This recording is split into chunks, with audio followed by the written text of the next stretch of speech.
नमो नमः। अहम डॉक्टर राम कुमार झा, ज्योतिष प्राध्यापक, श्री जगदम्बा संस्कृत महाविद्यालय, बाथू, बेनीपुर, दरभंगातः। जैमिनी सूत्रम शास्त्री प्रतिष्ठा तृतीय खंड विषय आयुर्वेदाध्याय। आयुर्वेदाध्याय में हम बहुत पढ़े थे और आगे विशेष विचार पढ़ेंगे।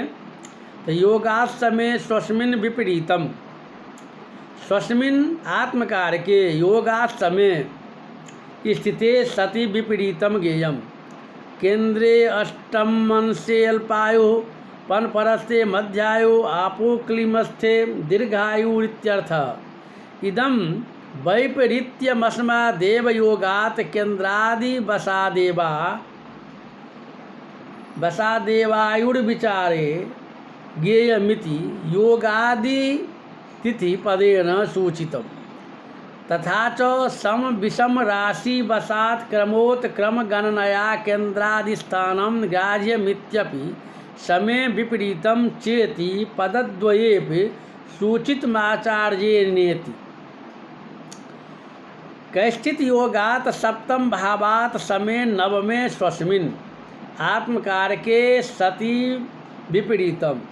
केंद्रे अल्पम फनफरे मध्यम आपो क्लीमेष्ठमे से सति दीर्घमिति पूर्वोक्ता द्रव्यस्थम स्यात् इत्यर्थः कृतः। परंचैव मर्थो असंगत इति इव भाति। जत सप्तमं नवमं लग्नात् तृतीयं भवति। यदि तृतीय स्थानमेवाचार्यस्याभिप्रेतं तर्हि कामे स्वस्मिन् विपरीतम इत्यादि लाघवं विहाय द्राविड प्राणायामन्यायेन सप्तमान्नवम इति किमुक्तम्। अथोत्र योगाश्रम इति चतुरक्षरवशेन सप्तसंख्याया सप्तम भावः प्रतिपादितो ज्ञेयः। अत्रापि सप्तम भावस्थाने लाभे स्वस्मिन् इति किं नोक्तमेव नाशंकनीयं। जतः पूर्वोक्त चर राश्यादि वसादायुर्दा योगे अतिव्याप्तिवारणायैव लाभः स्थाने योगात्सम इति सप्तम भाव संख्या समुदिता। एतेन योगात् अस्मादेव योगात् आयुर्विचारे वैपरीत्यं ज्ञेयम् न तो पूर्वस्मिन् योगे इति सूचनार्थमेवात्र साभिप्रायं योगात् सम इति सप्तम भाव संज्ञा कृता।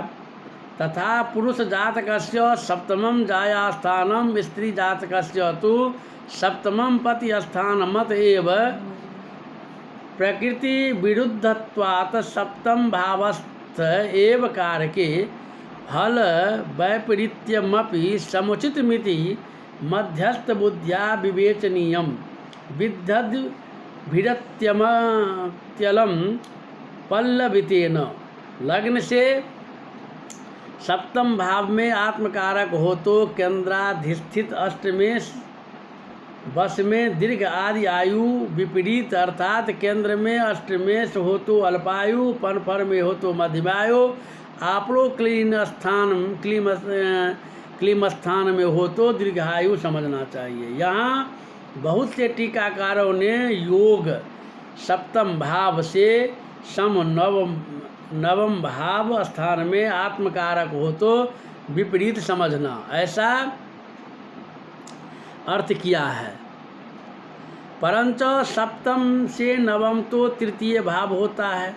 यदि तृतीय भाव ही आचार्य का अभिप्रेत रहता तो कामे स्वस्मिन् विपरीतम ऐसा ही सूत्र बनाते। फिर तृतीय के लिए सप्तम से नवम इस प्रकार द्राविड़ प्राणायाम करने से क्या मतलब रहता। अगर ऐसा कहा जाए कि सप्तम के लिए भी लाभ पद छोड़कर योगात्सम यह 4 अक्षर क्यों लिया गया, इसका उत्तर यह है कि आचार्य को केवल 19 सूत्र द्वारा साधित केंद्रादिवश आयुर्वेद में ही वैपरीत्य तथा कारक और लग्न से सम विषम राशि वश क्रमोत्क्रम गणना से केंद्रादि ग्रहण करने का आदेश करना है। इसीलिए सप्तम भाव के लिए योगात समय इस प्रकार संज्ञा बनाने से उक्त दोनों अभिप्राय भी सूचित हो जाता है। अर्थात योगात केवल इसी योग से सम विपरीतम, सम में कारक तो विपरीत में केंद्रादि ग्रहण करना, ये भी लाघव ही सूचित हो गए। तथा पुरुष के लिए सप्तम जा स्थान है, स्त्री के लिए सप्तम पति स्थान है। अतः पुरुष स्त्री में प्रकृति विपरीत होने के कारण कारक के सप्तम में होने से फल में भी वैपरीत्य होना समुचित है। इसीलिए योगात्सम इन चारों वर्णवश सप्तम भाव ही समझना चाहिए। अर्थात जन्म लग्न कुंडली देखिए, आत्मकारक शुक्र धनु में है, उससे अष्टमेश चंद्रमा तथा आत्मकारक से सप्तम मिथुन है, तो उससे अष्टमेश शनि, इन दोनों में चंद्रमा स्थिर राशि में होने के कारण बली है तथा चंद्रमा आत्मकारक से आपोक्लिम स्थान में है, इसलिए अल्पायु योग सिद्ध हुआ। इसी प्रकार लग्न से भी विचार करना चाहिए। अथात्र बल निरूपमा राशितः प्राणः, अत्र राशितः प्राणो गेयः अग्रहात् सग्रह इत्यादि राशि बलादेव ग्रहबलम ग्राह्यमित्यर्थः। नत वंशाधिकत्व रूपमिति। इस प्रकरण में राशि के वश अर्थात कारक योग प्रथमो भानाम इत्यादि रूप बल ग्रहण करना चाहिए, अंशाधिकत्व रूप नहीं। अथ पुनर्विशेषमा रोगेशयो स्वतः एक्यै योगे वा मध्यम। रोगेशयोः अष्टमेशयोः स्वतः एक्यै कारकेण सहाभेदे योगे वा सति मध्यम मध्यायुश्चेत मध्यम स्वयं सिद्धमेव। दीर्घायुष हीनायुष वा प्राप्तेपि मध्यमायुर्वेत्यर्थः।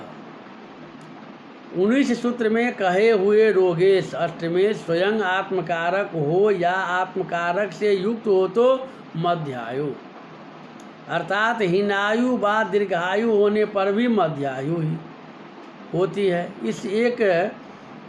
यह एक प्रकार का स्वतंत्र योग है।